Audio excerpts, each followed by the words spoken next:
इस तरह के नॉवेल्स में, इस तरह की कहानियों में वो ये होता है कि ये लोग कभी भी ये नहीं बताते कि ये सच है कि नहीं है ना।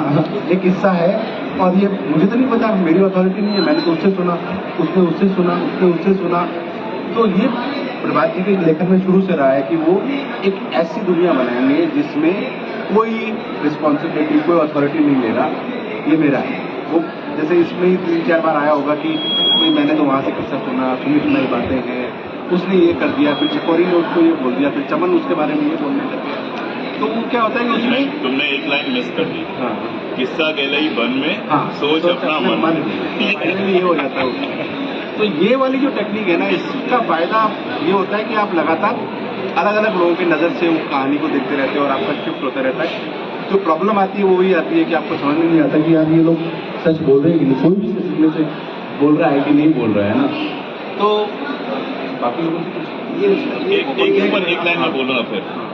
मेरे एक बड़े अच्छे मित्र हैं दाराब फारूकी, और शानदार, आप जानते हैं, स्क्रिप्ट राइटर हैं। तो दाराब से मेरी बात हो रही थी तो मैंने कहा यार मेरे पास एकदम ना ओरिजिनल सच्चा किस्सा है, तुम इसको लिख डालो, मैं देता हूँ।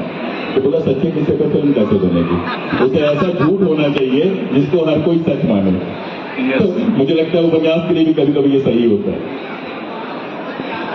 अब मतलब लेकिन ये भी एक भारतीय परंपरा वाला मामला हो सकता है। अगर आप पौराणिक किस्से भी देखेंगे ना तो वहाँ पे नैरेटिव भी शिफ्ट होता रहता है और एक से दूसरी कहानी निकलती जाती है और वो सारी चीजें उसमें होती है। क्या आप लोग कोई सवाल पूछना चाहेंगे प्रभात जी से? अशोक से नहीं पूछना, तुम्हें ध्यान रखना। एकदम जवाब भी नहीं दूंगा। मैं सिर्फ इतना ही कहूंगा कि बात खत्म हो गई है, फटाफट किताब बिल कराइए और लेखक से साइन कराइए। सवाल बाद में पूछिएगा, पढ़ने के बाद। पढ़ाई नहीं है किसी ने, फिर सवाल क्या पूछेंगे? तो फटाफट किताबें खरीदिए, लेखक से साइन कराइए, पढ़िए, पढ़ना बहुत जरूरी है। Thank you so much. बहुत धन्यवाद अशोक जी और गिरिराज जी दोनों। अशोक जी खास करके फेसबुक पे लिख के मुझे कहते थे उपन्यास लिखिए, मैंने लिख के इनको कहा तो पूरा हो गया और आपको आना पड़ेगा, इन्होंने कहा बिल्कुल आऊंगा। गिरिराज जी अगला उपन्यास इसका डबल चाहिए।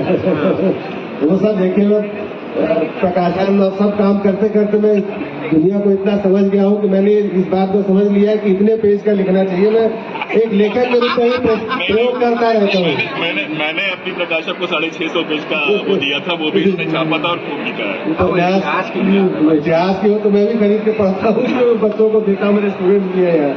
तो ये उपन्यास और उपन्यास आजकल जिस तरह की आदत बना दी गई है युवाओं की, जिस तरह का साहित्य बेच कर आदत बना दी गई है, हमें उसी आदत में अपने आप को घुसाना है ना, उसी आदत में डालना है अपने आप को।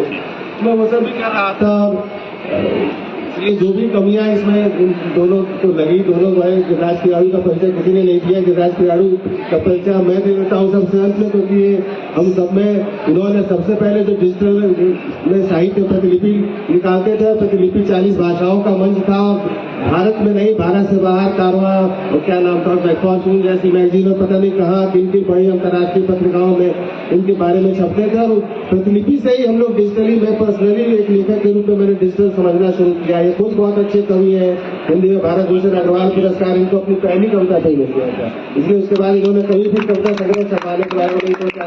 बाद इन्होंने यूर स्टोरी जैसी वही कंपनी को लीड किया। हमेशा कुछ न कुछ नया करते रहते हैं, नए प्रयोग करते रहते हैं। लेकिन सबसे बड़ी बात है बहुत अच्छे लेखक होने के साथ बहुत अच्छे पढ़ाकू व्यक्तित्व भी। और अशोक पांडे जी का परिचय, वो सब चीज अपनी जगह है, लेकिन कभी है बोलता और कलाकार है। Thank you. सबसे खूबसूरत बात ये थी कि प्रभात ने बहुत दिनों के बाद अपनी पीढ़ी को इकट्ठा किया। मतलब मैं तरस जाता हूँ इस मेले में, कई बार इसलिए भी चला जाता हूँ कि अपने साथ के लोग नहीं दिखते। और गिरिराज प्लीज यार, एक संकलन तो आना चाहिए यार, प्लीज। चलो।